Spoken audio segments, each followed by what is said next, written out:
아침에 시작을 알리는 글로벌 주식 라이브 월스트리트 모닝 브리핑. 4월 26일 화요일 순서 시작하겠습니다. 네, 안녕하세요. 여도은입니다. 안녕하십니까, 강훈성입니다. 네.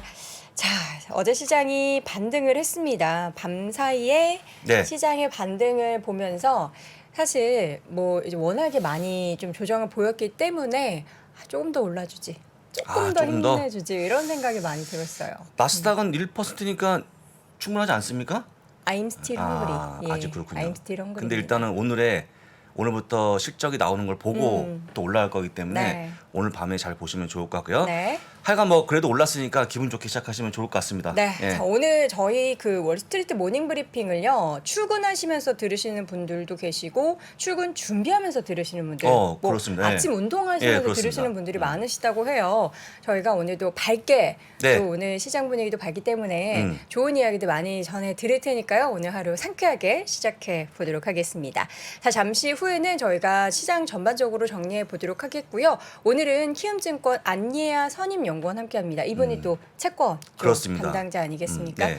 금리 관련해서 과연 우리가 왜 불안한 건지 네. 계속해서 불안해하는 건지 다양한 시각 정리했으니까 네. 기대해 주시고요. 오늘도 월가의 소식은 이양영 전문위원 함께하도록 하겠습니다. 자, 오늘 주제부터 먼저 확인해 보시죠. 자, 오늘 주제입니다. 빅테크 기업들의 실적 기대감에 3대 지수가 상승 마감했고요. 네. 나스닥 또한 4일 만에 반등하는 그런 모습을 보였습니다. 역시 큰 형님이었습니다. 네. 대단한 흐름을 보였고요. 그렇죠. 바로 3대 지수 흐름을 좀 짚어보겠습니다. S&P 500 0.57%, 다우가 0.70%, 나스닥이 1.29%가 올라가면서 상승 마감했는데요. 잘 보시면 차트를 보시면 아시겠지만 극적으로 후반에 들어서 반등하는 그런 모습 보였습니다. 그러니까 저 빨간 선을 예, 넘어서는 게 그렇습니다. 예, 상승이잖아요. 그렇죠. 예. 예. 상당히 조금 힘을 쓰는 그런 모습이었는데 네네. 아직까지는 실적이 안 나왔기 때문에 기대감을 보시면 좋을 것 같고요. 네. 오늘 밤부터 결과를 꼭 보시면 좋을 것 같습니다. 네, 밤사이에 가장 핫했던 이슈는 일론 머스크 이야기죠. 일론 머스크였습니다. 네. 일론 머스크 드디어 트위터를 인수 계약을 수락했는데요. 54달러 20센트에 인수했고 약 50조 원 정도 넘어가는 금액으로 일단 인수가 끝났습니다. 네. 440억대 굉장히 큰 돈인데 이번에 큰 돈 썼습니다.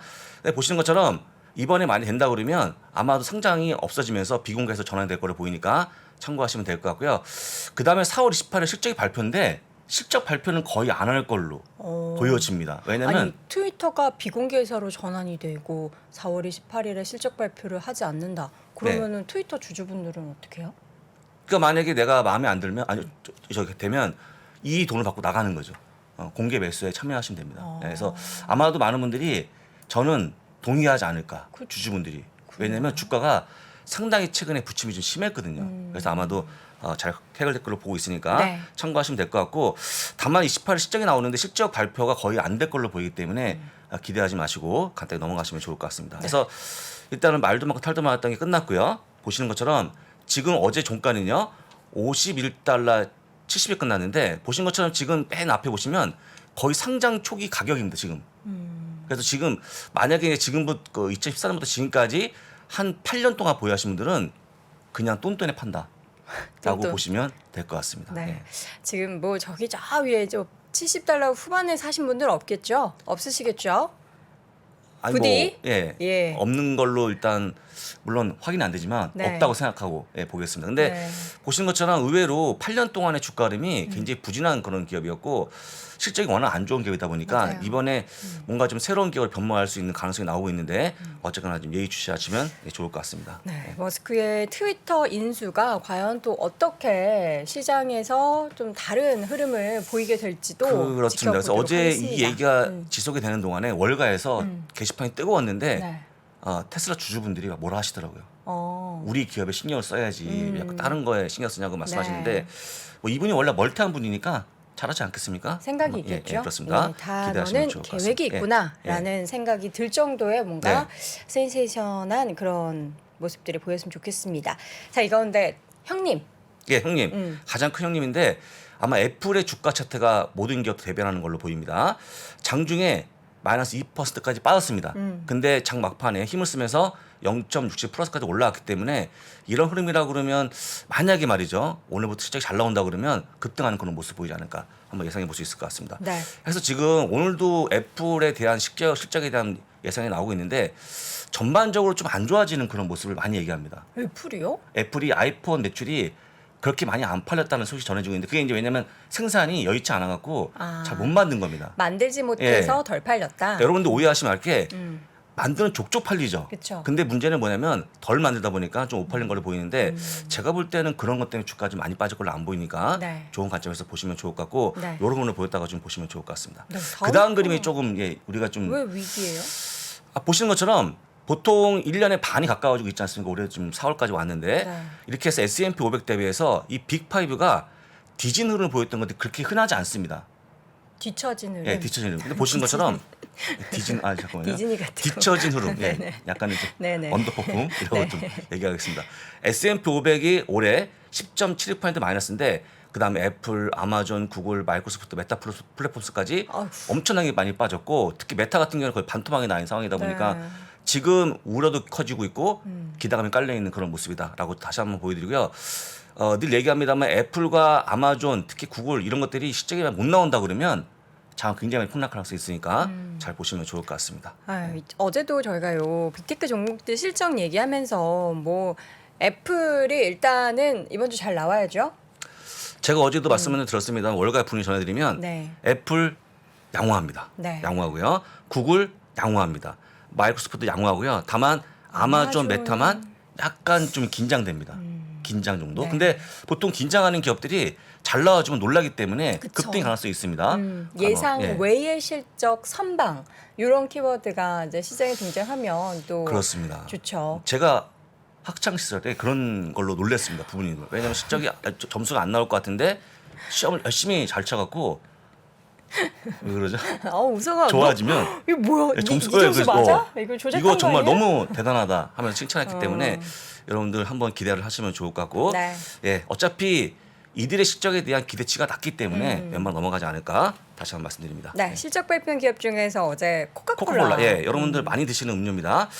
1분 실적이 나왔는데 정말 잘 나왔죠. 네. 매출 98억 달러 대비해서 10억 달러 넘어가는 98억 달러 나왔는데 네. 100억 달러 넘어가는 그런 모습 보였고요. EPS 0.58 대비 0.64가 나왔습니다. 많은 분들이 지금 많이 드실 걸로 보이고 있고 또 우리가 이제 일상 돌아간다 그러면 가장 수혜주로 불리다 보니까 네. 실적 잘 나왔다라고 보시면 될 것 같고요. 지금 만약에 더 많은 관람이 이어지고 한다 그러면 정말 많이 드시지 않을까. 우리나라도 이제 어제부터 팝콘 영화관에서 먹을 수 있게 됐죠.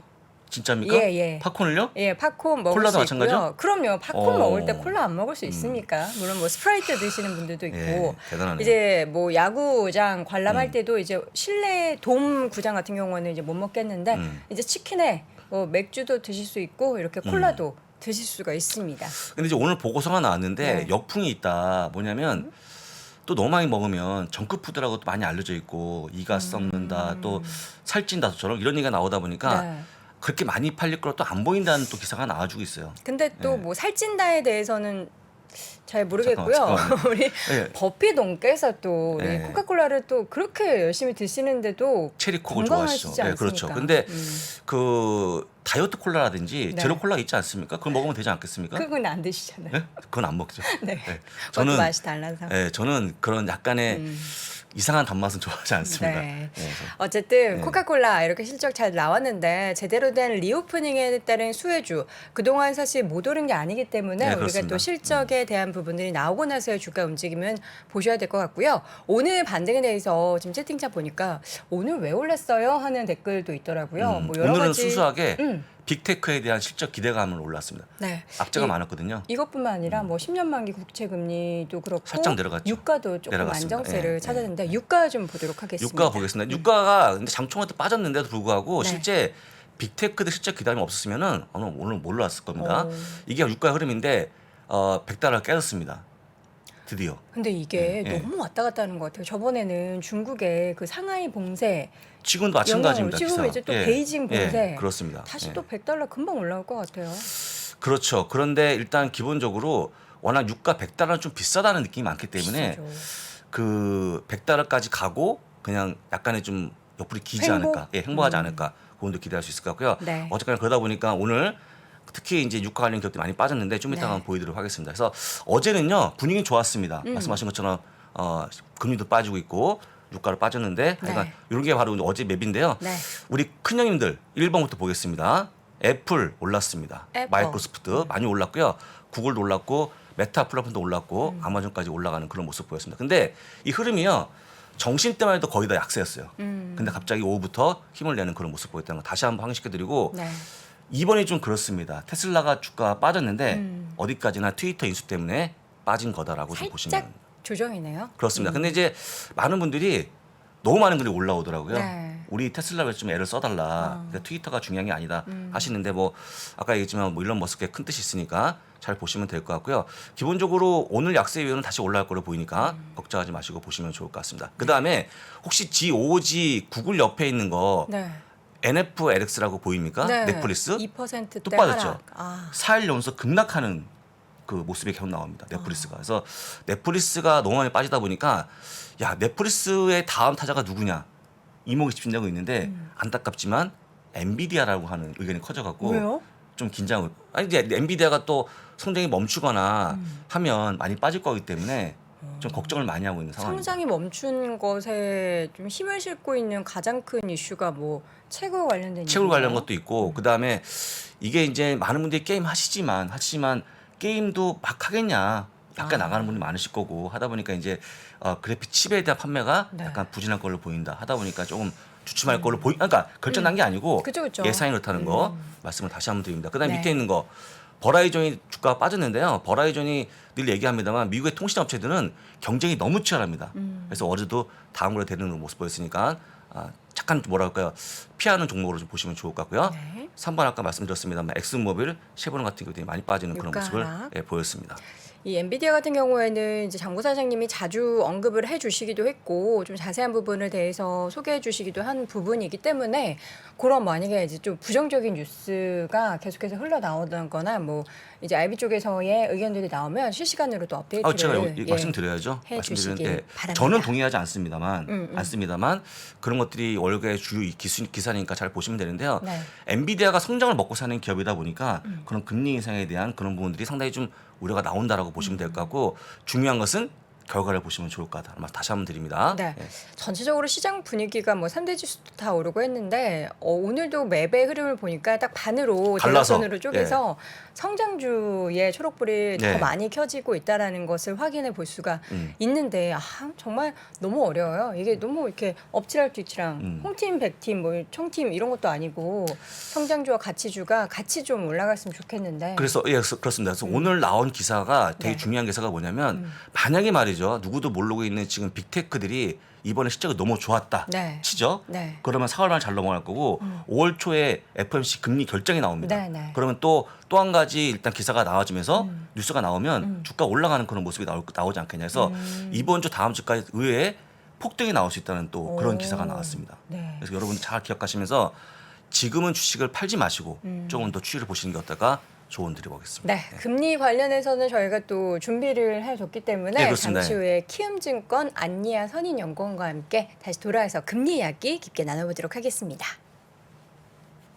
전하, 기운을 풀 끝나게 할 영약이 도착했습니다. 아니, 본황칠 통장어즙 뼈만 넣고 끓인 것이냐? 아니옵니다, 전하. 국내산 민물장어를 통째로 넣고 끓여냈다 하옵니다. 오호, 몸에는 좋겠지만 비릴까 걱정이구나. 식전 대보탕의 원료와 함께 제주 본황치까지 넣어 잡내를 싹 잡았다 하옵니다. 바로 이 맛이로다.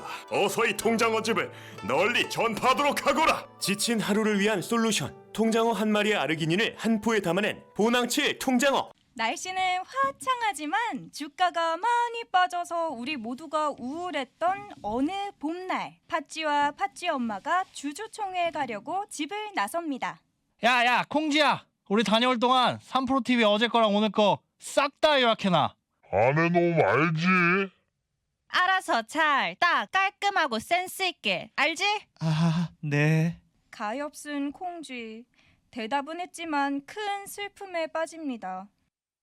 아, 이걸 언제 다 줄여? 그런데 우울해하던 콩쥐 앞에 두꺼비가 두꺼운 얼굴로 나타납니다. 야 콩쥐야, 내가 해줄게. 너도 주청 갔다 와. 너도 주주잖아. 정말 해줄 수 있어? 걱정하지 마. 나만 믿어. 신이 난 콩쥐는 두꺼비만 믿고 주주총회에 다녀옵니다. 두꺼비야, 어떻게 됐니?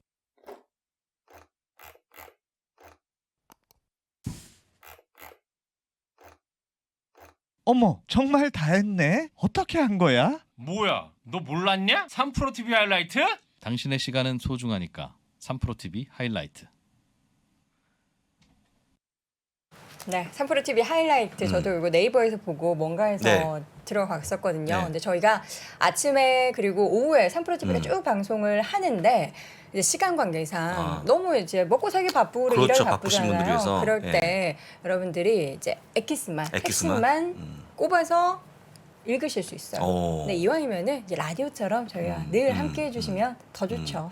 근데 제가 이제 그 CNBC 기사를 보고 있는데 네. CNBC가 바로 그런 서비스 합니다. 오. 그래갖고 너무나 많은 기사들을 요약해갖고 딱딱딱 그 텍스트로 엑기스. 보여줘요.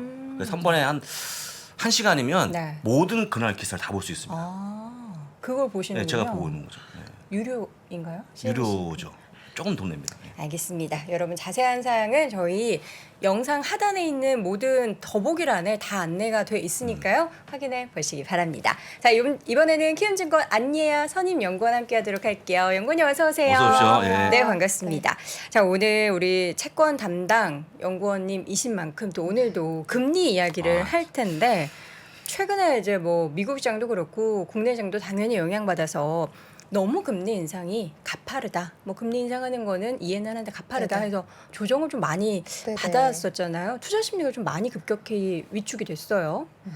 이게 사실 이전에는 50bp 인상 정도만을 좀 소화하면서 좀 괜찮아지는가 했더니 갑자기 75bp 인상 그쵸. 가능성이 등장을 했습니다. 그래서 5월에 지금 50bp 인상 가능성은 거의 기정사실화되어 있고 오. 6월에 이제 75bp냐 50bp냐로 지금 좀 등락은 보이고 있는 것 같습니다. 근데 75bp가 어느 정도 좀 유력하게 등장을 하면서 지난 주말 이제 좀 미국 증시가 많이 좀 부진한 양상을 보였었는데요. 이게 이제 지금 75bp가 왜 나오냐라고 하면은 5월에 50bp를 하면서 QT도 같이 시행을 하잖아요. 그렇죠. 그럼 사실 QT의 효과는 보통 한 25bp의 금리 인상 효과라고 보다 보니까 5월에만 사실상 75bp의 금리 인상을 가져간다라고 보면은 6월에 사실 50bp로 낮춰버리면 네. 이게 그러면은 금리 인상 속도가 둔화되는 거냐? 사실 근데 연준은 좀 빠르게 해야 되는 것이 아니냐라고 계속해서 주장을 하고 있기 때문에 75bp 인상 가능성이 지금 계속해서 대두가 되고 있는 그런 상황이고 지금 시장에서는 사실 이제까지는 50bp는 어느 정도 소화를 했는데 75bp는 새로 등장을 한 거다 보니까 좀 많이 흔들리고 있는 그런 상황이라고 보시면 될 것 같습니다. 네. 어쨌든 만약에 뭐 금리 인상의 그 숫자가 50bp가 찍힌다고 하더라도 QT와 함께하기 때문에 이 실질적인 효과는 네네. 75bp인 거다로 네네. 보면 되는 거잖아요. 네네.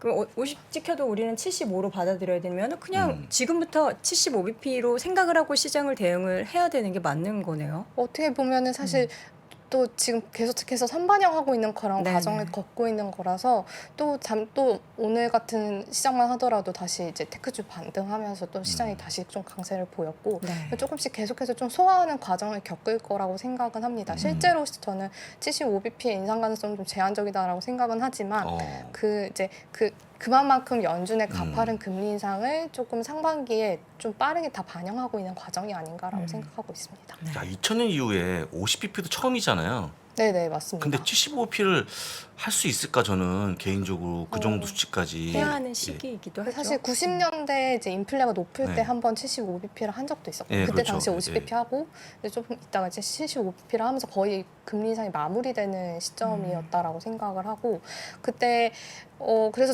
저는 그때 당시에도 75bp를 한번 하면서 거의 마무리를 지었기 때문에 만약에 이번에 75bp를 하면은 사실 금리 인상의 거의 마지막 시그널이라고도 저는 해석할 수 있기 때문에 저는 연준에서는 이번엔 75bp는 하지 않을 거라고 생각을 합니다. 오히려 단계적으로 계속해서 높여나가야 된다라고 보면은 오히려 50bp씩 정도씩 이렇게 인상을 하고 그렇죠. 그 이후로는 오히려 25bp씩 조금 그렇죠. 낮춰나가는 그런 양상을 보이지 않을까 생각하고 있습니다. 한 번에 75bp를 금리 임의로 인상하기보다는 어쨌든 50bp로 올리되 큐티를 병행하면서 그걸 좀 확대시켰다가 하반기로 갈수록은 조금 슬로우해지는 그런 네네. 금리 인상을 할 것이다 네. 라고 전망을 해주셨는데 이제 바로 다음 주에요. FOMC 네네. 회의가 바로 다음 주인데 이 어떻게 그러면 전망을 네. 정확하게 하고 계신지 네네. 50이냐 75냐 사실 이게 저는 이게 숫자가 중요한가 이런 생각도 좀 들긴 해요. 네네. 사실 이미 거의 다 예상하는 정도니까 네. 정말 저도 그냥 할 거면 100bp 해버리지 않을까 그런 생각도 그러니까 이거 할 거 그냥 한 방에 해라.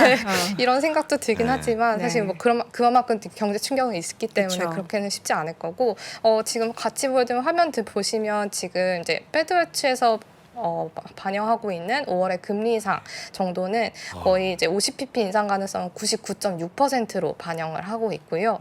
6월의 금리 인상 가능성은 최근에는 한 30%대에서 움직이다가 최근 들어서는 이제 91%까지 올라가는 그런 양상을 보여왔습니다. 그래서 저는 그렇지만 이제 50bp의 인상 가능성이 높다라고 생각을 하고 일단 5월은 이제 아무래도 QT를 시행하는 만큼 75나 이렇게까지 올라가기보다는 50bp 인상 가능성이 높다라고 생각을 하고요. 사실 이제 5월은 어느 정도 기정사실화 되어 있으니까 이제 향후의 방향성이 더 중요할 것 같은데요. 향후 같은 경우는 저는 5월과 6월, 7월 둘 다 이제 세 번 다 50bp씩 인상을 단행할 수 있다라고 생각을 하고 있습니다. 왜냐하면 6월에 75bp를 안 할 거다라고 생각을 하는 이유는 6월 FOMC 이전에는 사실 5월 CPI가 발표가 됩니다.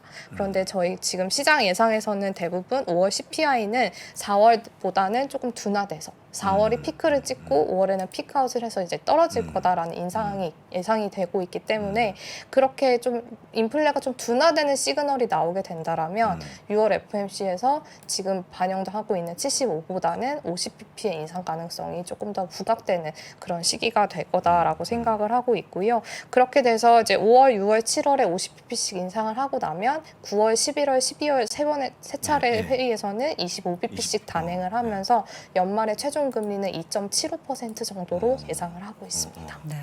자, 어차피 2.75인데 어차피 가는 건데 처음부터 연초부터 50bp 딱 얘기했으면 충격이 없지 않겠습니까? 근데 아니 막- 그때 연초에 충격을 받았겠죠 그러면. 그러니까 네. 저는 이게 자꾸 너무 스탠스가 바뀌는 것 같아갖고 파월도 마찬가지고. 네네. 근데 사실 3월에 또 복귀해 보면 그때는 이제 러시아 우크라이나 사태가 발생을 했었으니까. 그러네. 이제 당시에도 사실 50bp 하냐 마냐로 얘기가 나왔지만 결국 러시아 이슈 때문에 조금 슬로우다운 하겠다라고 하면서 25bp만 단행을 했었던 건데 사실 이후로 어떤 그런 지정학적 리스크가 한 번 더 커지지 않는 한 저는 지금의 경로는 어느 정도 유지가 될 수 있다라고 생각하고 있습니다. 네. 어쨌든 이제 금리의 흐름도 뭐 정말 눈 감았다 뜨면은 고 3%가 있을 것 같아요. 10년 만기 그렇죠, 국제 그렇습니다. 수익률이 네. 어디까지 오를까요? 네, 예상을 많이들 하시긴 하던데. 네네. 사실 이제 제가 저번에 나왔을 때 가져왔던 차트를 하나 더 보여드리려고 하는데 그때 당시에 제가 한 2.4 정도에서는 상단이 좀 막힐 수 있어요라고 말씀을 드렸지만 이건 이미 뚫었고요. 그래서 저는 이제 당시에 저점을 이제 이 정도 이제 20년대 정도로 잡으면은 사실 고점은 한 2.4 정도로 봤는데 사실 QT를 이제 시행을 하는 시점이니까 이제 저점을 조금 높여서 1.2 정도로 보면은 사실 한 3.1 정도까지는 고점은 잡아둬야 된다라고 생각을 하고 사실 2018년에 금리사 사이클 당시에 고점이 3.2 정도였기 때문에 3.12 정도까지의 상승 가능성은 좀 열어둬야 되지 않나라고 생각을 합니다. 왜냐하면 그만큼 또 보시면 화면 같이 보시면 QT를 시작을 하면은 사실 2018년 당시를 보면은 QT를 시작하면서부터 뭐 단기물 당연히 금리 인상하면서 같이 올랐고 장기물도 다 같이 올라갔던 그런 양상을 보여왔거든요. 근데 이때 당시에도 사실 QT를 언제 하냐 마냐로 다 선반영을 했음에도 불구하고 이제 QT를 실제 시행하면서는 금리가 같이 또 올라갔기 때문에 지금 이미 좀 많이 선반영했다라고는 해석할 수 있겠지만 어떻게 보면 QT를 하는 그런 시행 시간 동안에는 조금 이제 우상향하는 금리의 우상향 가능성은 충분히 열려 있다라고 보신다면 사실 3.1 정도까지의 상승은 연내 고점은 3.1 정도까지는 봐야 되지 않나라고 생각을 하고 사실 이미 최근에 한 3% 근접까지 왔기 때문에 저는 3.1까지 가는 거는 사실 시간 문제지 충분히 열려 있다라고 생각을 하고 있습니다. 연내가 아니라 원래 네, 네, 5월 상반기 안에도 중, 예. 네, 5월 중 충분히 저는 5월 중에 한번 3.3%까지 올라가지 않을까 네. QT를 시행하면서 그런 생각을 하고 있습니다. 그러니까 근데 이렇게 금리가 가파르게 너무 빠른 속도로 올라가면은 가장 부정적으로 시장에서 걱정해야 되는 게 뭘까요? 지금 사실 이렇게 가파르게 오른 역사적인 네네. 기록들이 있었잖아요. 가파르게 오를 때는 사실 가계 신용 문제라든지 기업들의 대출이라든지 이런 부분들이 다 이제 우려가 될 수 있는 부분일 거고 사실 특히 우리나라만 하더라도 저금리 환경에서 뭐 가계 대출이 크게 늘어났었고 했었는데 이게 사실 비용이 다시 늘어나는 거다 보니까 그랬을 때 어떤 뭔가 순차적으로 어떤 버블이 터진다거나 하는 그런 우려가 있을 수는 있을 것 같아요. 그래서 연준도 그거를 전혀 우려하지 않는 건 아니라고 생각을 하고 그렇기 때문에 오히려 지금 상반기에는 물가가 워낙 높으니까 이걸 잡는 쪽으로 선택을 하면서 좀 가파르게 올리더라도 아무래도 그런 신용단에 어떤 문제가 발생을 했을 때는 충분히 터질 수 있기 때문에 그 이후로는 사실 이제 어떤 경제 환경을 보면서 조금은 이제 둔화되는 금리 인상 속도를 좀 완만하게 가져가지 않을까라고 생각합니다. 저희가 지난주였나요? 그 미국의 가계 자산이 굉장히 많이 늘어나고 있다. 그래서 이렇게 금리가 올라가도 큰 문제가 없을 것이다. 뭐 이런 지표를 보면서 사실 미국은 그래 큰 문제 없다 손쳐. 근데 우리나라 같은 경우에는 가계부채가 지금 뭐 최근 몇 년 사이에 부동산 투자 열풍이 엄청 그렇죠. 컸잖아요. 그래서 네네.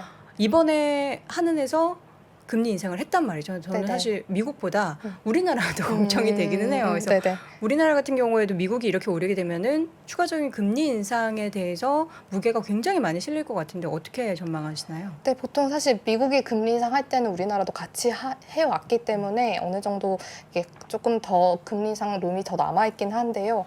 지금 우리나라 같은 경우는 지난해부터 금리 인상을 좀 단행을 해왔기 때문에 어느 정도 여유는 있어요.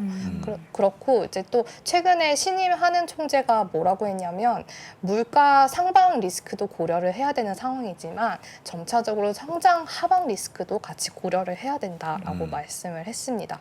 그만큼 이제는 성장 하방도 고려를 해야 된다라는 건데 그 말은 결국에는 최근에 좀 금리 인상 속도 자체가 이제는 조금 둔화될 수 있다라는 그런 시그널을 주셨다라고 생각을 하고 있습니다.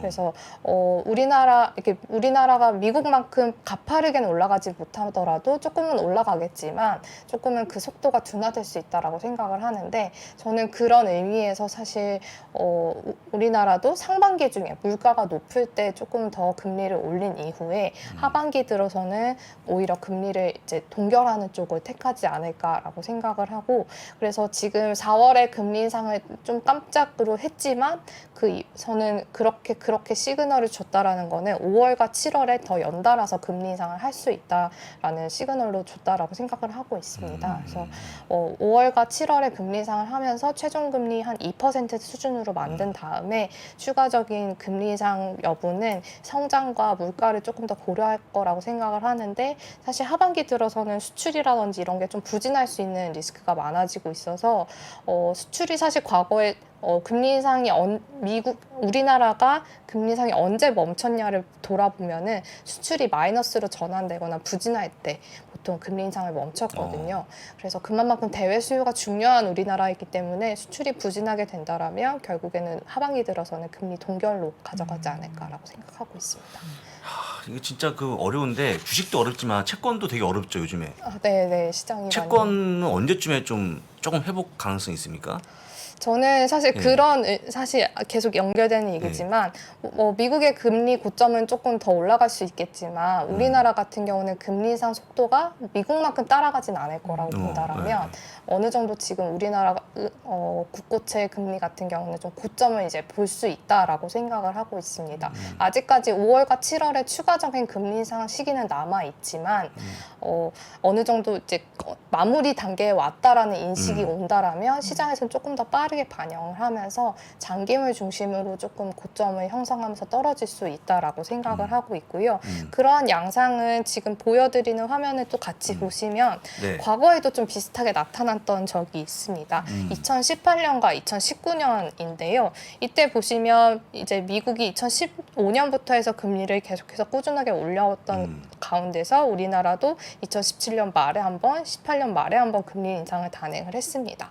그런데 이때 보시면 미국채 금리는 18년부터 19년까지 꾸준하게 계속해서 올라갔지만 우리나라 같은 경우는 18년 초반에서 오히려 고점을 형성하고 먼저 빠르게 빠지는 그런 양상을 보여왔는데 이때 당시에 왜 이랬냐라고 하면은 미국 같은 경우는 그래도 이제 인프라 정책이라든지 이런 게 좀 이렇게 부스트 해주면서 경기가 좀 좋아서 금리가 계속해서 올라갔다라면 우리나라 같은 경우는 미중 무역 갈등으로 인해서 수출이 많이 타격을 받으면서 수출이 부진했던 시기였고 그러면서 오히려 금리가 빠르게 고점을 형성해서 떨어졌던 그래서 미국과 우리나라의 금리가 역동행하는 그런 양상을 보여왔는데 저는 이번에도 비슷한 사이클이 나타날 수 있다라고 생각을 합니다.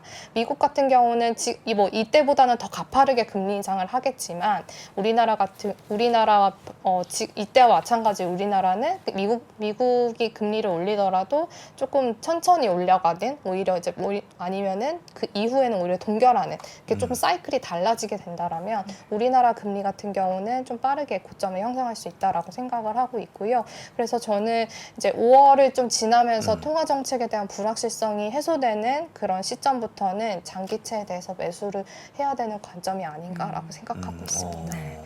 우리나라가 먼저 고점을 형성하고 이제 그 다음에 이제 미국 같은 경우에는 하반기 초쯤에 네네. 뭔가 고점 형성이 조금 더 슬로해질 것이다. 네네. 미국 같은 경우는 네. 사실 이제 물가가 제일 중요할 것 같은데 일단은 4월 정도에 피크를 하고 떨어질 거라고 생각은 해요. 그래서 제가 5월에 그래도 3% 올라갈 수 있어요라고 말씀을 드리는 거는 일단 4월 물가를 봐야 되기 때문에 조금 금리가 더 올라갈 수 있는 여지는 있다라고 말씀을 드리는데 그 이후로는 저는 미국채 금리 같은 경우는 떨어지기보다는 횡보할 거라고 생각을 해요. 아무래도 QT라는 부분들이 받쳐주고 있기 때문에 금리가 빠르게 떨어지진 않고 횡보하는 그런 양상을 보일 거라고 생각을 하고 그 이후로 떨어지는 그 시점 오히려 이제 그러면 미국이 하방 압력을 받는 그 시점은 물가도 떨어지고 하반기 들어서 성장이 좀 많이 둔화되는 그런 것이 가시화될 때나 이제 미국채 금리는 떨어질 수 있다라고 생각을 하고 경기 사이클상으로 우리나라는 이미 고점을 먼저 찍고 떨어지고 있기 때문에 그런 부분에 있어서도 우리나라 금리는 먼저 좀 고점을 형성할 거다라고 생각하고 있습니다.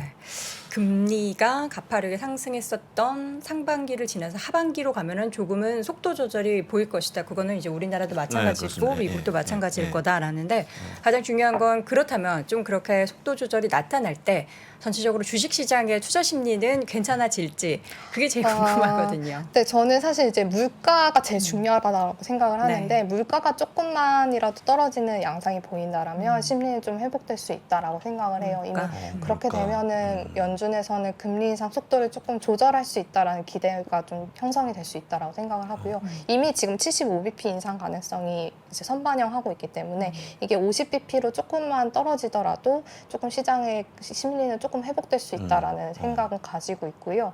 그 부분이 저는 오히려 지금의 2분기에 조금 더 집중돼서 조금 더 빠르게 나타날 수 있고 하반기 들어서는 사실 경기 자체가 그렇게 하반기 들어서 좋지 않기 때문에 주시장 심리도 그렇게 크게 개선될 가능성은 좀 제한적이라고 생각은 하는데 그런 관점에서는 오히려 2분기 정도에 조금 더 집중을 하시는 게 어떨까라는 생각을 가지고 있습니다. 2분기는 지금 이제 5월, 6월 네네네. 남았거든요. 5월 6월가 남았는데 우리 이제 기회는 두 달입니까? 네, 그래도 5월 초가 이제 FMC니까요. 5월 초를 좀 지나면서는 좀 기대해 볼 수 있지 않을까. 그럼 CPI가 8.5에서 한 번 더 정점을 더 올릴 수 있다고 예상하시는 거죠, 연구님께서? 네, 일단은 4월에는 더 올라갈 수 더 있는 올라간다? 걸로 지금 시장 컨센은 좀 잡혀가고 그러면 있어요. 그 이후에 더 올라갑니까, 혹시? 그 이후로는 사실 더 올라가기 좀 어렵고요. 왜냐하면 전년 4월부터가 굉장히 높았기 때문에 기점만 하더라도 사실 좀 떨어진다라고 생각을 하는데 이 문제는 사실 떨어지고 나서 그 레벨인 것 같아요.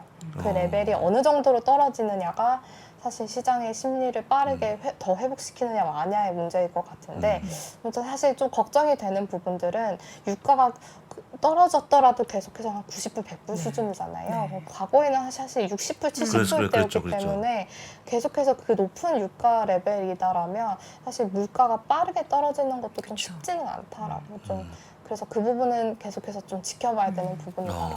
대본에 없는 질문 해도 되겠습니까? 네네. 대본에 없는 질문? 네네네. 아까 QT 말씀하셨는데 QT.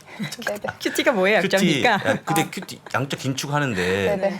950억 달러가 맞죠? 네네, 월. 맞습니다. 근데 얼마나 덜어낼까? 지금 9조 달러가 쌓여져 있는 건데 네네. 얼마나 덜어낼 거라고 보십니까? 이거를 좀 줄인다 그러면?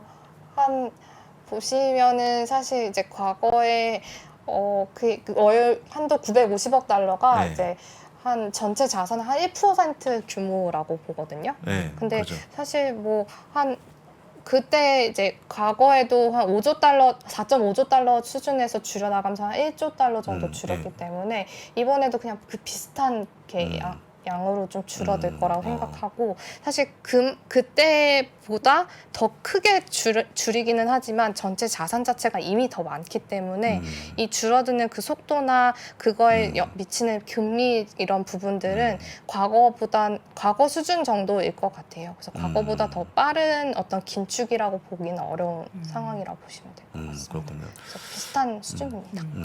제가 어려운 질문했는데 또 답을 잘하셨네요. 그래서 비슷한 수준이지만 지금 시장 전체적인 상황이 그때와는 또 다른 물가가 좀 많이 높고 네네, 물가도 하는, 높고 경기도 좀 둔화될 리스크도 네. 있고 그런 부분들이 좀 다른 매크로 환경이라고 보시면 될 것 같습니다. 미국은 항상 경기에 대한 자신감이 그러니까 엄청나거든요. 그거 경기는 실질적으로 괜찮죠. 뭐 어떤 지표를 네네. 보면 이거 경기 진짜 좋네 하는데 어떤 네네. 걸 보면은 이 좋은 건가 이런 생각이 많이 들긴 하는데 네. 또 근데 미국은 이제 고용 시장도 같이 보잖아요. 네. 근데 고용 시장 자체는 너무너무 그렇죠. 좋기 때문에 연준에서는 더 타이트닝 해도 된다라는 그런 부분들을 고용 시장을 좀 보면서 하고 있는 것 네. 같습니다. 그럼 반대로 경기가 안 좋다라는 거는 어느 쪽을 보면서 말씀을 많이 하시나요? 경기 어떤 이제 전반적인 어떤 OECD 경기 선행 지수만 보더라도 조금 떨어지고 꺾여 있다. 꺾이고 있는 그런 양상이고요. 하반기 들어서는 이제 지금 사실 2분기 정도에는 이연 수요 때문에라도 조금 바짝해서 이제 개선될 수 있는 여지는 있지만 이 개선되는 그 흐름이 사실 하반기 들어서 계속해서 지속이 되느냐라고 했을 때는 그 가능성 제한적이고 또 이제 사실 작년 같은 경우는 미국의 재정이 조금 뒷받침해주는 부분이 있었는데 올해 같은 경우는 미국의 재정이 뒷받침해주지 못하고 있어서 경기가 더 지금 상황에서 개선될 그런 쪽에 무게는 두고 있지 않습니다.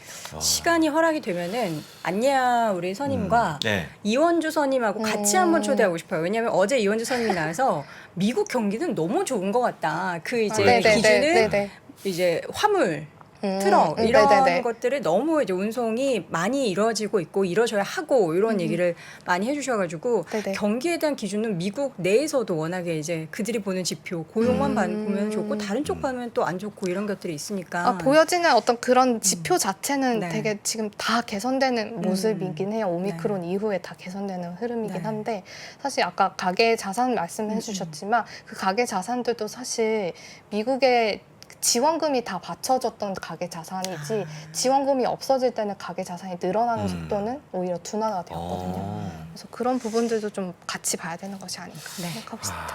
기회가 되면 두 분을 함께 또 모셔서 한번 모셔 좋을 것 토론 같습니다. 한번 나눠보면 네, 좋을 것 그렇습니다. 같습니다. 자, 이렇게 해서 오늘도 채권 관련한 또 전문 분야에 대해서 금리 자세하게 말씀해 주셨습니다. 오늘 키움증권 안예아 선임연구원 함께했습니다. 고맙습니다. 고맙습니다. 감사합니다. 이분이 오면 시장 얘기 듣고 싶어서. 또 신부님께서 요즘에 탑3 안에 인기를 또 누리고 계십니다. 변동성 자산이기 때문에 이런 위기가 왔을 때 너무나 큰 기회가 옵니다. 아니 1,500에서도 주식을 안 샀는데 1,800, 1,700에서 사시겠습니까? 저는 그거는 그닥 도움이 안 되는 조언이라고 봅니다. 페드가 첫 금리를 인상을 할 때는 투자 규모를 더 늘려야 될 때입니다. 페드는 이제는 금리를 올려도 경제가 버틸 수 있다라고 판단을 했다라고 합니다.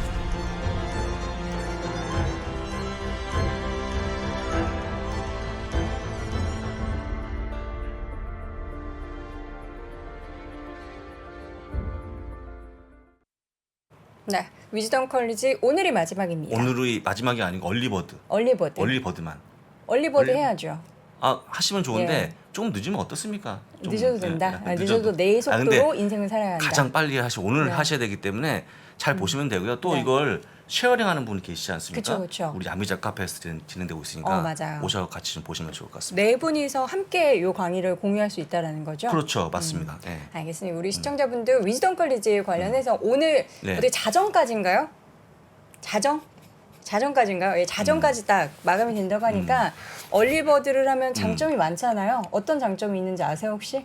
비용 절감이 가장 그렇죠. 좋죠. 그게 제일 중요해요. 좋은 거죠. 우리가 지금 뭐 가격이 다 올라가고 있는 마당에 이런 거라도 좀 비용 절감을 해야 되니까 혹시 잊으시는 분들이 계세요. 이거 오늘 얼리버드 해야지 하다가 깜빡 잊으실 수도 있으니까 점심시간에 알람 맞춰 두시고 예, 신청 꼭 하시길 바랍니다. 여러분의 지혜, 네. 삶의 지혜, 투자의 지혜를 얻을 수 있는 위즈덤 컬리지 자세한 사항은 영상 하단에 있는 링크 보셔도 되고요. 3프로TV 앱에서도 확인해 보실 수가 있습니다. 네. 자, 이번에는 미국 주식에 미치다 이항영 전문위원 함께합니다. 어서 오세요. 네, 안녕하세요. 네. 이양입니다. 자, 어제 나스닥 분위기들이 벌써 좋으네요. 이분들 두 분의 아니, 모습이. 말을 못 하겠어요. 무슨. 아, 좋아야죠. 예. 좋죠. 오랜만에 올랐어요. 예, 그 다우지수가요. 네. 무려 488포인트. 제가 이런 것까지는 세세하게 따지지 않는데 네. 예, 오늘 또 두 분이 좋아하실 것 같아요. 네네. 무려 488포인트까지 떨어졌다가요.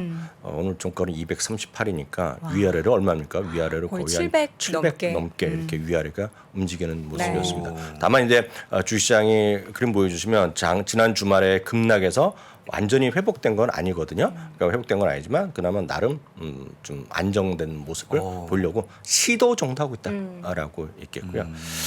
나스닥은 1.3% 올라갔고요. 그 나스닥은 상대적으로 처음부터 좀 성능을 강했습니다. 다우나 S&P가 약간 처지다가 다우나 S&P부터 끌고 올라가는 밀려서 올라가는 그런 모습을 보인 것이 오늘 시장의 전체적인 흐름이었다라고 이제 간단하게 이해하시면 되겠고요. 굳이 따지자면 저는 많이 떨어졌기 때문에 올랐다라고 저는 단순하게 그렇게 생각을 하고 있거든요. 근데 어찌됐건 이유를 따지자 보면 10년물 금리가 2.8% 수준까지 하락을 했고요. 유가도 $100 이하로 내려갔습니다. 이게 분명히 좋은 징조지만 이게 완전히 좋은 계기였냐 그건 아니거든요. 냉정히 보면 중국에서의 상해의 어떤 락다운에 의해서 지금 북경까지 우려가 커지고 있잖아요. 그러니까 그래서 중국에서의 어떤 이런 것들이 약간 부진할 수 있다. 이런 것들이 결국 전 세계 어떤 자금이나 이런 것들, 경기에 대한 둔화 우려, 에너지에 대한 수요 감소 이런 것들을 가져왔기 때문에 너무 좋은 징조는 아니라고 보고 있고요. 중요한 건 이제 미국 달러인데요. 미국 달러가 여전히 고공행진을 계속하면서 101포인트를 넘어섰거든요. 이거 지금 0.4포인트 정도만 넘어가면 이거 지금 바로 2002년 수준 갑니다. 20년. 저 공호행진 옆에 유가 오타 아니고 유유하신 거죠? 유유죠, 유유. 그러니까 미국 달러가 이렇게 올라가는 거는 절대 좋은 게 아니다. 그쵸. 다시 한번 말씀드리겠고요. 일부에서 이제 미국 주식을 갖고 떨어졌지만 혹시라도 환차 이런 것 때문에 좋아하신 분 그것 때문에 미국 주식이 괜찮다는 거는 저는 그거 절대 반대입니다. 그건 아니고요. 그건 반대의 경우는 또 그럼 또 미국 주식은 그것 때문에 안 된다 그러잖아요. 그렇게 보지 마시고 해외 자산 투자를 어떤 거라도 하셨다 그러면 이게 미국 주식이 될까 뭐 일본이건 유럽이건 뭐 중국이 하셨던 간에 그 나라 화폐 가치를 보셔야 돼요. 그래서 그 나라 화폐 가치의 기본 단위를 삼으셔야죠. 그걸 한국 돈까지 엮여서 생각하면 머리가 아플 수밖에 없다. 그래서 그것 때문에 좋아할 필요는 하나도 없다라고 말씀드립니다. 큰 틀에서 보면 우리가 어저께 1248원, 49원, 1250원까지 갔거든요. 어저께. 뭐 종가는 모르겠지만 제가 1250 거의 봤어요. 제가 어제 직구를 안 해요. 그래서. 아 그러세요? 네, 필요하면 사셔야죠. 그래도. 네. 네. 너무 비싸요. 반대로 또 해외에서 매출도 하시는 분이 왜 이러십니까 지금? 어찌됐건 그만큼의 그렇게 올라간다는 것 자체는 그만큼 우리나라 경제가 약하다는 거거든요. 냉정히 보면 그 달러 힘, 각국의 화폐 가치는 그 나라의 경제 힘이에요 한마디로. 맞아요. 그래서 그거는 별로 좋은 거 아니다라고 말씀드릴 수 있겠습니다. 네, 주요 종목들 흐름 볼까요? 그 다우지수의 30개 주식은 역시 마이크로소프트 이런 것들 네. 실적이 내일인가 발표하잖아요.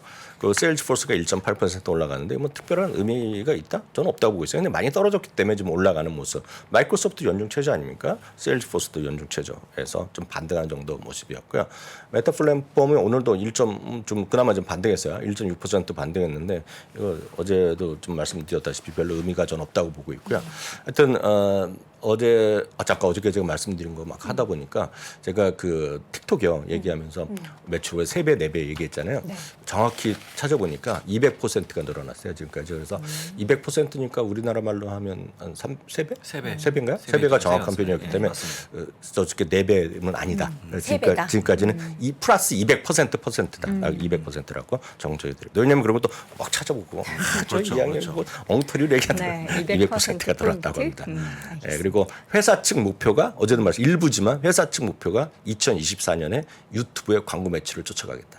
거의 근접하겠다는 것이 틱톡의 목표입니다. 그리고 틱톡 목표도 일부 아주 틱톡을 좋아하는 사람 그렇게 얘기하고 있는데 저는 그거에 대해서 뭐 전혀 의견이 없습니다. 아니 우리나라 백상예술대상도 네. 무슨 틱톡 인기상 뭐 이런 걸 투표하더라고요. 그래서 스폰서를 했나 보네요. 틱톡이 네, 대단하다 스폰서를 이런 했나 얘기를 좀 보네. 들었어요. 하여튼 저희가 어제도 말씀드렸다시피 틱톡 미주미를 오픈할 거니까 조만간. 네. 그래서 그게 기대해 저희가 뭐 볼게요. 춤추는 게 그런 게 아니라 네. 그런 개념이 아닙니다. 그래서 틱톡이 시간대를 계속 늘리는 거로 제가 알고 있어요. 처음에 1분이었잖아요. 근데 지금 3분까지 늘었다니 제가 유저가 아니라서 확인해 주면 좋겠는데 회사에서 뭐 10분 얘기도 하는 것 같은데요. 늘리겠다고. 10분? 네. 모르겠습니다. 그건 제가 정확히 아는 바 아니까 저희가 하게 돼서 다 화면 오픈해서 알려드리겠고요. 애플인데요. 애플이 오늘 소폭 반대를 했지만 애플은 여러 가지 의견이 있습니다. JP모건 의견 잠깐 소개해드리겠습니다. 아이폰 매출이 기대 이하일 거라고 오늘 그 레포트를 냈는데요. 물론 결론이 여전히 매수 의견이지만 1분기 기존 아이폰 판매가 6천만 대 정도를 예상했었는데 자기네는 이거는 5,500만 대다. 다만 이거는 아셔야 돼요. 애플이 작년부터 그 유닛 단위 있죠. 유닛 단위를 발표 안 합니다. 그러니까 몇 대 발표 안 하고 어마운트로 합니다. 금액으로 얘기하거든요. 그러니까 발표 안 하지만 그래서 사람들은 다 계산을 하죠. 월가 사람들 그럼에도 불구하고 계산을 하는데 6천만 대 정도가 기존에 자기네가 이제 그 예상이었는데 오늘 5,500만 대로 좀 낮췄고요. 일단 어찌됐건 서프라이 체인 이슈가 있다는 겁니다. 그리고 연간 판매도 2억 4,500만 대에서 2억 3,500만 대로 1,000만 대 정도 줄여놨습니다. 이거 JP 모건인데요. 그래서 목표 주가는 한 $5 정도 내렸다는 거 참고해서 이해하시면 될 것 같고 이번 목요일 날 끝나고 발표하나요? 실적 발표할 때 목요일입니다. 맞습니다. 되겠고요. 넷플릭스 보겠습니다. 넷플릭스는 우리나라는 제가 안 봤지만 우리나라도 거의 이번에 순매수 상위에 들어있을 것 같아요. 최근에 부사님 자주 보시니까 아실 텐데 미국에서는 첫날 발표된 적이 있었어요. 첫날 로비뉴스에서 한번 얘기를 했는데 첫날 주가 이렇게 크게 떨어진 날 있잖아요. 첫날 크게 떨어진 날 넷플릭스 로비뉴스 순매수 1위였어요. 그날 첫날이요. 어찌됐건 전화 부사장이 이렇게 실적 때문에 떨어진 거가 바로 치유가 안 된다라고 이렇게 우려의 말씀드렸는데 뭐 오늘 급반등할지 모르죠. 아무도 모르지만요. 4일 연속 하락하면서 4년 내 최저치입니다. 4일간의 하락이 40%가 났거든요. 이 가격 대비. 근데 그런 것은 2004년 10월이 최대입니다. 지금. 이 넷플릭스가 네. 얼마 전에 그 실적 발표하고 그랬을 때 계정 공유하는 네네. 그거를 최대한 줄이게 하고 네네. 과징금 하겠다 반대로 네. 광고를 붙이면서 좀 더 저렴한 그 구독 모델도 네네. 출시할 거다라는 얘기가 나왔었잖아요. 출시할 거라고 얘기한 게 아니라 그 리드에스는 아직 그에 대해서 언급한 적이 없는데 네네. 코시오가 있어요. 이제 그 같이 하는 분이 고민해야 된다라는 정도 얘기했죠. 예. 그게 좀 모멘텀이 될 수 있을까요? 그건 아무도 유튜브랑 모르죠. 반대인 왜냐하면 리드에스는 여러 번 공식적으로 여러 번 얘기했거든요. 절대 광고 안 받는다고 했는데 지금 월가에서는 다양한 사람들이 욕을 많이 하고 있죠. 그렇게 해야 되는 거 아니냐. 그리고 일부에서는 아마 그 소위 그 액티비스트들이 또 나설 수도 있어요. 지금요. 그래서 뭐 지분 좀 하고 나서 들어갈 수 있죠. 그러면서 또 얘기할 수 있는데 참고적으로 참 말이 나온 김에 페이스북 있지 않습니까?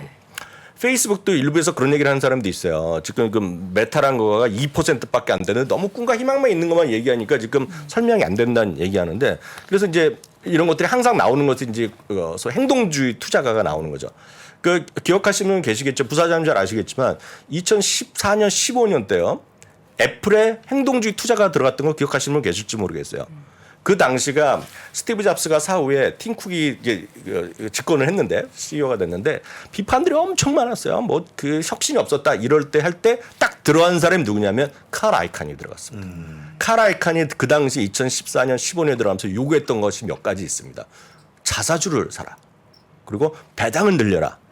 예, 그런 거 많이 했거든요. 그리고 주식을 그 당시에도 스플릿하라 그랬어요. 근데 처음에 만났을 때 모르죠. 그 전에 내면 협의가 있었는지 모르지만 공식 미팅했을 때 스티브 잡스가 다 absolutely no라 그랬어요. 안 된다고. 근데 1년 반에 걸쳐서 다 받아줬어요. 그게 바로 스티브 잡스 이후에 팀 쿡에서의 어떤 그런 경영에 대한 그 행동주의 투자가 들어가면서 압박을 하고 그래서 이제 애플이 그 이후에 배당 엄청 늘리고 자사주를 엄청 사기 시작한 거거든요. 그래서 실제로 여러분들 어떻게 생각하시건 간에 칼 아이칸이 애플 주주 입장에서 보면 엄청 좋은 일을 한 겁니다. 근데 이제 일부에서는 또 일부 우리나라에서도 주장하는 사람이 있어서 제가 팩트를 말씀드리면 그래서 메타 플랫폼도 들어가야 된다. 그런 주장이 미국에도 있어요. 그리고 한국에서도 일부 이제 미국 주식 하시는 사람들이 그렇게 얘기하는 분이 있어요. 메타도 결국 소위 그런 행동주의 투자가 들어가서 뭔가 변혁을 이룰 수 있다 얘기하는데 이게 약간 그렇지 않을 경우가 있어요. 이게 뭐냐면 아시다시피 미국은 우리나라 상법과 큰 차이가 있습니다. 이번에 이제 포이즌필 같은 것도 있었지만 여러 가지 있지만 여기에는 차등 주식이 있습니다. 차등. 의결권 차등 주식. 의결권 차등 주식이 있어서 구글 같은 알파벳이 ABC. 구글 A, C 뭐 이런 거 있고 또 하나가 있는데 거래 하나도 안 되는 게 있잖아요. 그게 대주주가 뭐 대주주면 대주주 처음에 창업한 사람한테 의결권을 1대10으로 주고 막 이렇게 많이 뻥튀기 해서 주는 겁니다. 그게 합법화돼 있고 그게 이제 통화되면 됐는데 그래서 실제로 제가 알기에는 자커버그가 거의 40~50%를 갖고 있을 겁니다. 의결권에. 그래서 그게 잘 안 됩니다. 그래서 메타 플랫폼에 대해서 혹시 기대하는 분들이 제가 여기 관심 있으신 분 이제 미국 주식은 많이 관심 있어 그런 거 들으셨을 텐데 그게 쉽지는 않을 거다. 물론 모르죠. 스스로 어떻게 합의하면 될 수 있잖아요. 그렇지만 그거는 쉽지 않을 거다. 그래서 메타 플랫폼 또 하나 약점도 거기에 있다. 물론 그게 좋을 수는 있죠. 경영권을 위해서는. 그렇지만 일반 투자자 사이에서는 그런 차등 의결권주를 엄청 갖고 있다는 거, 저커버그가 그게 오히려 좀 마이너스 될 수 있다는 것까지 참고적으로 말씀드리겠고요. 네. 앞서 이제 코카콜라도 얘기가 나왔겠죠. 오늘 1% 올라오면서 사상 최고가를 기록했습니다. 기대 이상의 실적을 발표했고요. 오늘 결국 시초가는 더 많이 올랐지만 결국 그래도 음봉이 나오더라도 사상 최고가. 그러니까 뭐 엄청나게 뭐 맛있는 것도 아니고 그렇겠지만 결국 이렇게 꾸준한 주식들이 올라가더라라고 일단 이해하시면 되겠습니다. 주가가 3월부터 어떻게 저렇게 오를까 싶을 정도로 잘 올랐네요. 네, 그렇죠. 트위터는 소식 다 들으셨을 테니까 그렇죠. 하여튼 기존 주주들은 이제 54.20달러에 오케이를 하면 다 주식 사주면 네. 상장 폐지가 되는 겁니다. 그래서 프라이빗 회사로 가는 건데 이거는 이제 그 내피셜이지만 이거 완전 내피셜인데 일론 머스크를 제가 오랫동안 봐왔고 그랬던 사람 입장에서 보면 언젠가는 다시 상장 가겠죠. 언젠가는 다시 언제인지 모르죠. 결국 상당히 부를 창출하면서 결국 그런 게 가지 않겠느냐. 예. 근데 언제 될지는 아무도 모르죠. 트위터의 새로운 모멘텀은 뭐가 될까요? 그건 모르죠. 그건 일론 머스크 안에 뭐가 들어있는지 모르죠. 일론 머스크라는 사람 속에. 그런데 오늘 이것 때문에 당한 주식이 하나 있죠. 혹시 부사장님 기억하세요? DWAC라고? 아 트럼프에 관련한 저 이게 작년 10월, 11월 그때 스포츠 보면은요, 제가 아직도 기억나요. 저희 채팅창에서도 이거 어떻게 봐요? 어떻게 엄청나게 얘기들 많았고 네. 어떻게 카페나 이런 데 가면 엄청나게 이거 뭐 대박 난데 엄청 했던 거거든요. 그게 이제 트럼프 대통령이 해갖고 요걸 이제 스펙으로 상장했다는 건데 DWAC가 그 당시 요때였거든요. 훅 떨어져갖고 오늘 또 13%나 떨어졌네. 아니 그 트럼프의 계정이 막혔잖아요. 트위터. 일론 네. 머스크랑 그 트럼프랑 좀 가까운 사이 아닙니까? 계정을 좀 풀어주지 않을까요? 친한 친구일지 모르죠. 우리가 네. 알 수는 없잖아요. 네, 둘이서 네. 무슨 얘기를 하는지 모르지만 여러 번 갔었죠. 네, 여러 번 그 백악관에도 갔었기 계정을 때문에. 다시 활성화해주지 않을까? 그건 아무도 모르죠. 그건 뭐 저희가 감히 누구를 예측합니까? 일론 머스크를 예측할 수는 없는 거고. 하여튼 그런 것들이 오늘 주가는 이렇게 떨어졌기 때문에 부사장님 한마디 하셔야 돼요. 스펙 투자에 대해서.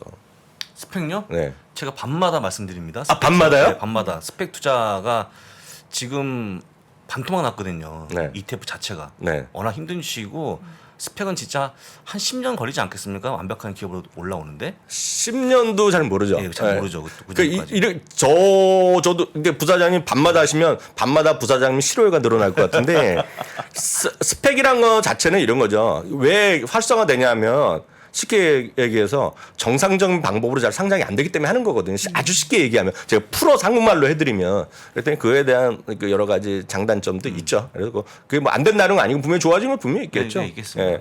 제가 그저께 계속 말씀드렸던 제가 6달러, 7달러짜리 한 15년 보고 사고 싶은 마음이 있다는 것도 그 스펙으로 들어간 거예요. 스펙으로 그런 겁니까? 예. 예, 그래서 그렇게 좀 이해하시면 되겠고요. 네. 오늘 또 하나 이제 여러분들이 관심 가질 만한 것들, 물론 주식은 모르겠지만 아마 내일 아마 많이 보실 것 같습니다. 행사 이런 거 유튜브로 직접 보시는 분 많고 우리나라에서도 이거 주문하시면 계실 텐데 딱 1년 됐잖아요. 포드. 1년 전에 여기 똑같이 100불로 갖고면 100불만 됐으면 이거 그 주문 들어갔던 거고 한국에서도 주문하시는 분 꽤 있는 거로 아는데 이게 이제 내일 론칭합니다.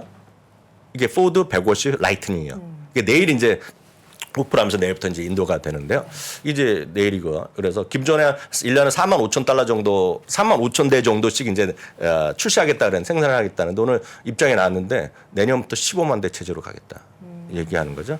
그래서 15만 대가 현실화 되면 현실화되면 사이버 트럭보다 더 많이 만들어내겠다는 거거든요. 당장 내년 또 올해부터 생산에 하는 거니까요. 이게 보시면 이런 거 좋아하시는 분 계시겠지만 미국에서는 0에서 60마리라 그러거든요. 우리나라는 90km 좀 넘는 건데 F150 라이트닝이 4.4초에 간다 하는 거죠.